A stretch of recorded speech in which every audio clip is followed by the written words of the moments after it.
जो भी लोग नो फैप के बारे में बात करते हैं वो ज्यादातर क्या करते हैं, वो आपको सिर्फ इसके बेनिफिट्स बताते हैं।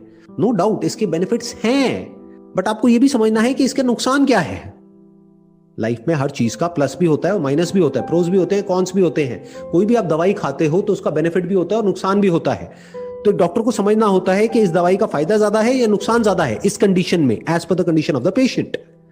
तो अब आराम से ये समझने की कोशिश करते हैं कि सेक्स डिप्रिवेशन के या सेक्स रिप्रेशन के क्या साइड इफेक्ट्स होते हैं। Difficulty in sleeping and body tension.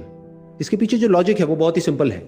वो क्या है कि ये जो सेक्सुअल एनर्जी है ये बेसिकली क्या है, एक एनर्जी है, जैसे कोई भी एनर्जी होती है।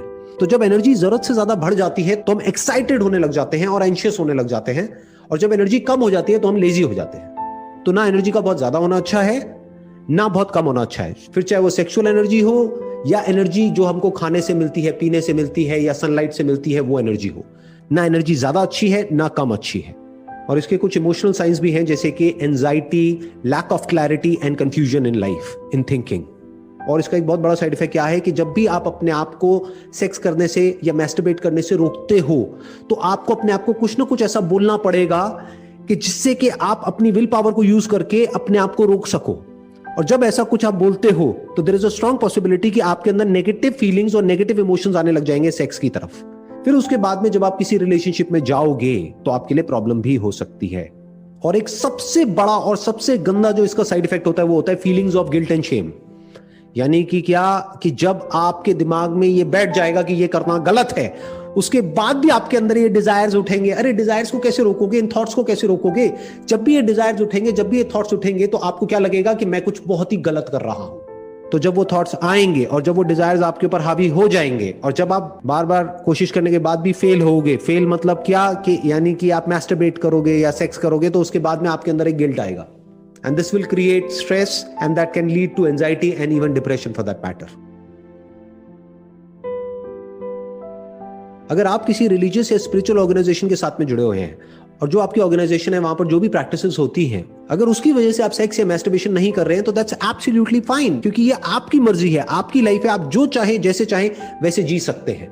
और मैं कोई नहीं होता ये आपको बोलने वाला या आपको बताने वाला कि आपको अपनी लाइफ के साथ में क्या करना है। That's your call.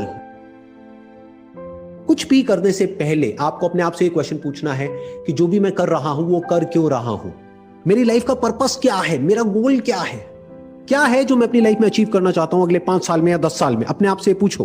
तो हो सकता है जब इस तरह के क्वेश्चंस आप अपने आप से पूछोगे तो आपको क्लियर कट एक आंसर मिलेगा। वो आंसर क्या हो सकता है कि मुझे एक बहुत बड़ा एंटरप्रेन्योर बनना है, मुझे एक बहुत बड़ा क्रिकेटर बनना है, मुझे एक बहुत बड़ा सिंगर बनना है।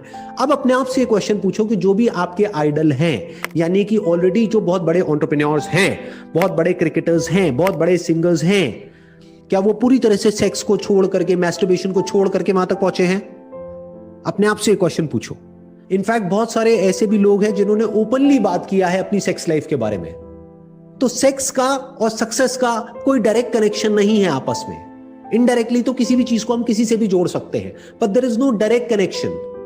किसी भी फील्ड में जो लोग सक्सेसफुल हुए हैं उसमें 99% लोग ऐसे मिलेंगे जिन्होंने एक मॉडरेट लाइफ जी है, यानी कि वो लोग ना तो इंडल्ज हो गए पूरी तरह से सेक्स में, ना उन्होंने सेक्स को पूरी तरह से छोड़ दिया है, उन्होंने बीच का रास्ता पकड़ा है, यानी कि एक मॉडरेट लाइफ। तो अगर आप एक्सेस में मैस्टरबेशन कर रहे हैं या पॉर्न देख रहे हैं तो अपने आप से एक क्वेश्चन पूछोगे ऐसा मैं क्यों कर रहा हूं, तो आपको एक क्लियर कट आंसर मिलेगा कि मेरी लाइफ में ढंग का कुछ करने के लिए है ही नहीं। तो दैट इज द प्रॉब्लम। अगर आपके पास में कुछ भी ढंग का होगा अचीव करने के लिए, अगले 5 साल में 10 साल में कोई गोल होगा, कोई पर्पस होगा, जीने की कोई एक्चुअल में वजह होगी, आपको एक ब्राइट अपना फ्यूचर नजर आ रहा होगा, आपके माइंड में एक विजन होगी, तो इन सब चीजों में आप ज्यादा इंडल्ज हो ही नहीं सकते। किसी भी हैबिट को छोड़ा नहीं जा सकता है, उसको रिप्लेस किया जा सकता है।